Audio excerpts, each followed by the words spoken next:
Siéntense un momento, por favor.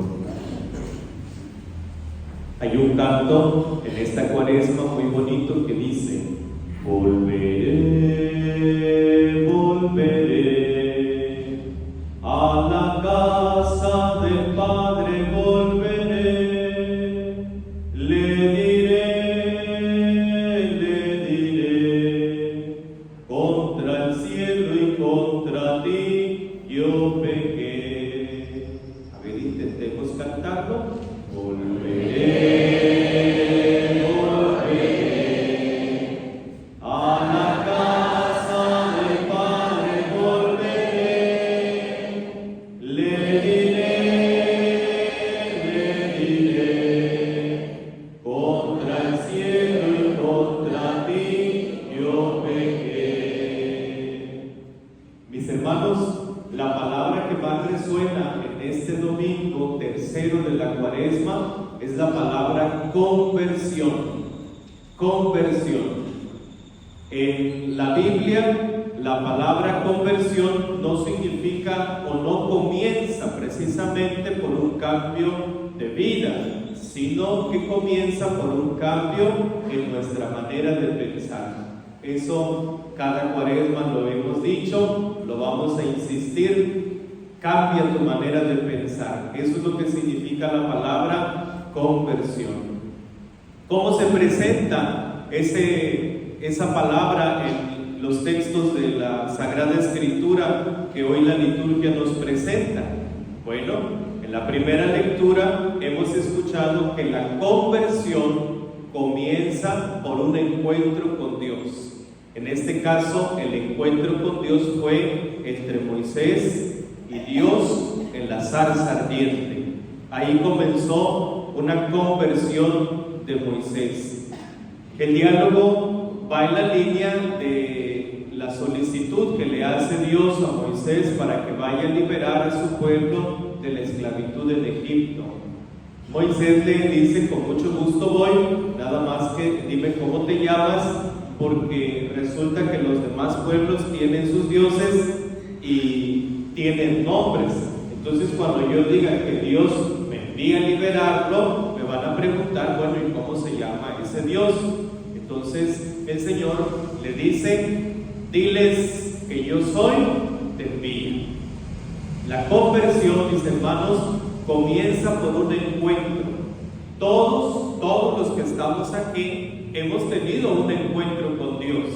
Todos, nadie puede decir que no, ha tenido un momento de sentir en su corazón el amor de Dios, ya sea porque haya vivido un retiro espiritual, ya sea porque estuvo al borde de la muerte, ya sea porque vivió una enfermedad muy dura, ya sea porque vio el nacimiento de un nuevo ser en su familia, ya sea por una prédica, por un rosario, por un rezo, por una misa, en fin, todos hemos tenido un encuentro con Dios. Y de ese encuentro empezó a brotar nuestra conversión. Pero la palabra nos enseña, y ese es el tema de la segunda lectura, la palabra nos enseña que constantemente hay que renovar ese encuentro, que constantemente hay que estarlo o renovando o recordando, ¿verdad? Ustedes son muy buenos para recordar. A veces dicen: es que todavía me acuerdo de las mentiras que me decía. Bueno, entonces, así como se acuerda de las mentiras que le decía, así también acuérdese de ese bello momento. De hecho, hay un canto que dice: ven, Señor, quiero platicarte hoy de ese gran momento que cambió mi corazón. De eso nos tenemos que acordar, de eso tenemos que estarlo renovando. ¿Cómo se renueva ese encuentro? En la Santa Misa, aquí en la Eucaristía, en la oración personal se renueva ese encuentro, en la lectura personal, en el encuentro personal que yo tengo con la palabra de Dios se renueva ese encuentro. Cuando voy escuchando una alabanza en el carro, cuando pongo una prédica en YouTube en mi casa, cuando voy a participar de un rezo, cuando veo una enfermedad o la muerte de un ser querido, en fin, en toda ocasión Dios me está invitando a la conversión y está renovando ese encuentro de amor entre su corazón misericordioso y mi corazón que necesita de esa misericordia. En ese sentido también se entiende la lectura del Evangelio de hoy, que Jesús presenta el caso de dos muertes, una por un accidente y otra por una cuestión social política, ¿verdad? Cuando le preguntan los galileos qué piensan de aquellos que mandó matar Herodes, y Jesús les dice, bueno, ¿ustedes creen que porque eran pecadores los mandó matar? No, más bien arrepiéntanse y cambien su manera de pensar para que no les vaya a pasar lo mismo. O el mismo Señor Jesús cita y dice, ¿o piensan ustedes que aquellos 18 que mató en la torre de Siloé eran más pecadores? No, todos lo son, pero necesitamos conversión. Y vuelvo a repetir, la conversión no es un cambio de vida, la conversión comienza con un encuentro que cambia mi manera de pensar. Vean ustedes, el mejor ejemplo lo tenemos en la Biblia con San Pablo. San Pablo era un hombre de religión, San Pablo era un hombre de bien, San Pablo era un judío excepcional, San Pablo era un hombre religioso excelente, un buen predicador, un buen judío, un buen religioso. Pero San Pablo, en ese buen religioso que era, perseguía a los de la secta de los cristianos, porque creía que estaba atentando contra su religión.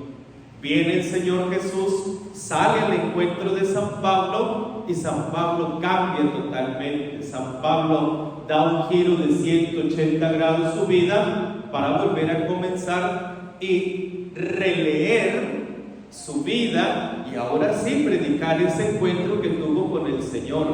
La conversión de San Pablo no se dio de lo malo a lo bueno.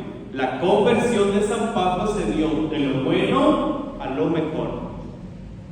Y eso, mis hermanos, puede que nos esté pasando a nosotros. Vean el caso que les platico. En una ocasión estábamos en una parroquia haciendo estos encuentros con Dios que estamos realizando ahorita en nuestra parroquia.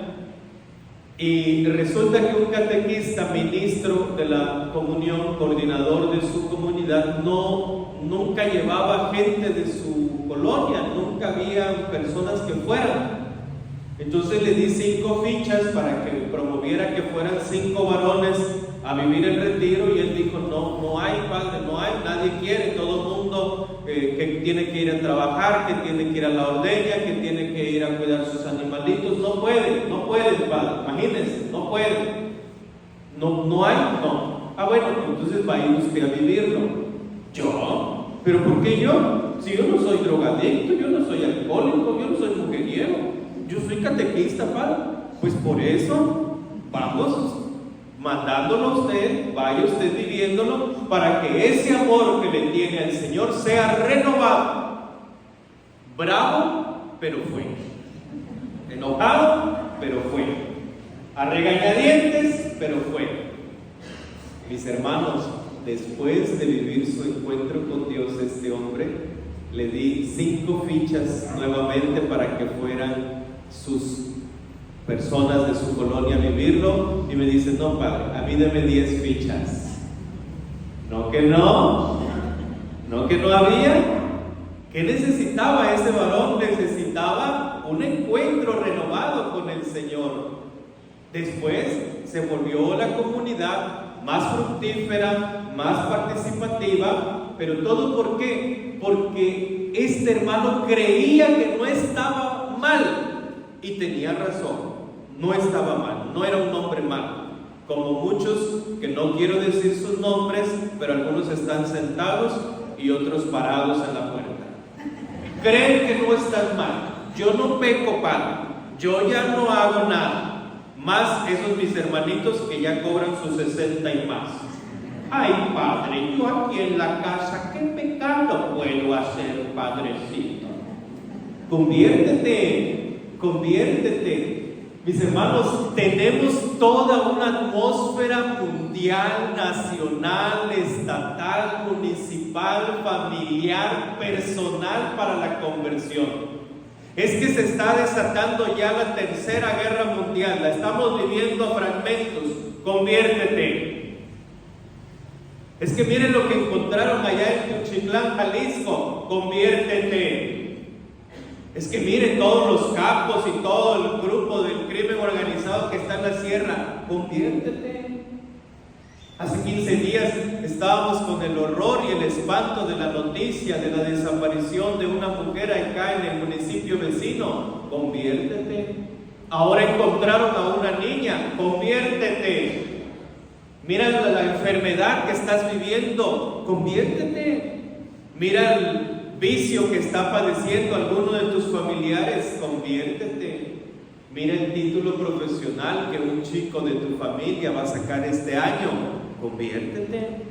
Mira este matrimonio que está empezando a caminar y que han decidido unir sus vidas. Conviértete. Mira ese recién nacido que este año va a nacer en tu familia. Conviértete.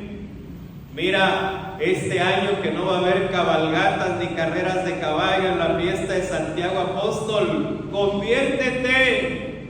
Conviértete. Conviértete. Esa es la invitación, ese es el mandato de la palabra de Dios. Dígalo conmigo, conviértete. Otra vez. Conviértete. Una vez más. Conviértete. Algunos ya se me adelantaron, pero sí se los voy a pedir de favor. Dígale al que está a su lado, conviértete, conviértete. Me da risa porque alguna hermana no esperó y conviértete. Se lanzó sobre el marido. Hagamos otro ejercicio más. Agarre estos dos deditos, levante su mano derecha, agarre esos dos deditos así, frótelos suavemente. Ahora agarre esta parte blandita de su oído, agárrela. De preferencia, si trae arete, agárrelo ahí y cálelo y dígale, conviértete. Que se vea. Es que no me quiero tomar las pastillas. Conviértete. Es que no quiero ir al doctor para que me hagan estudios y vean que es cáncer lo que tengo. Conviértete. Conviértete. Es que no quiero dejar de llorar a mi familiar que murió. Conviértete. Es que yo no puedo pensar, Padre, mi juventud sin un sexo activo. Conviértete. Conviértete.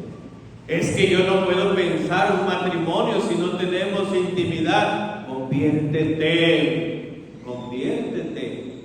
Es que yo no puedo pensar mi vida si no vivo estresado por las deudas. Quiero tener deudas, quiero hacer deudas. Conviértete. Conviértete. Es que no puedo pensar, Padre, si no paso una Semana Santa en la playa. Conviértete. Conviértete. Mis hermanos, no estamos hablando de una conversión de lo malo a lo bueno. Si hay aquí alguien malo, pues es una invitación de parte de Dios, por supuesto. Pero estamos hablando de una conversión de lo bueno a lo mejor. Pongo un ejemplo.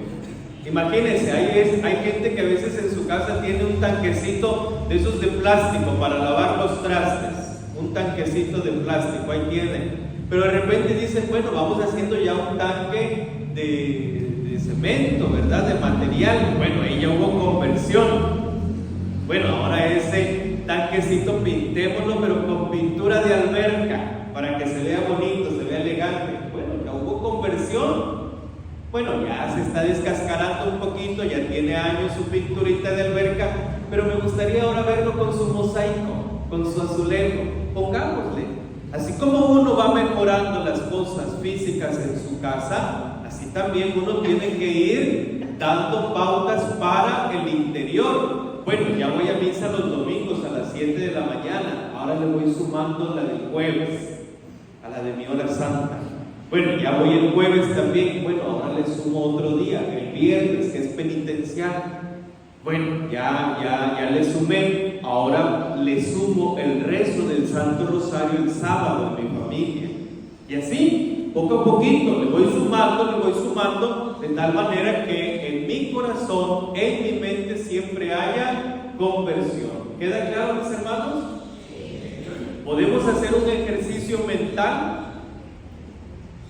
Miren, les propongo esto porque hay un tema en la primera lectura que para mí se me hace muy interesante y muy hermoso, sobre todo para sus hijos adolescentes. Escúchenlo bien.